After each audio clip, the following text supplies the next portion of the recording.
بسم اللہ الرحمن الرحیم۔ اللہ والوں کی زندگی بڑی عجیب ہوتی ہے۔ حضرت معین الدین چشتی اجمیری رحمۃ اللہ علیہ، اللہ کے بڑے نیک بندے، اللہ کے ولی، آپ دن کو روزہ رکھتے اور رات کو ایک قرآن مجید کو ختم کرتے، اس کی تلاوت کرتے۔ حضرت قطب الدین بختار کاکی رحمۃ اللہ علیہ فرماتے ہیں کہ میں 10 سال حضرت معین الدین چشتی اجمیری رحمۃ اللہ علیہ کی خدمت میں رہا۔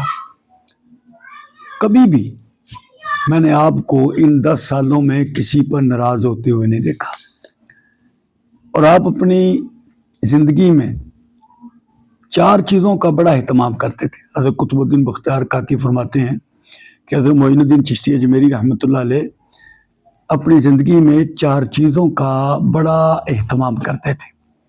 ایک تو نماز کی پابندی، دوسری قرآن مجید کی تلاوت کا اہتمام، تیسرا صحبت صالحین، نیک لوگوں کی صحبت، اور چوتھی چیز خدمت خلق، اللہ کی مخلوق کی خدمت۔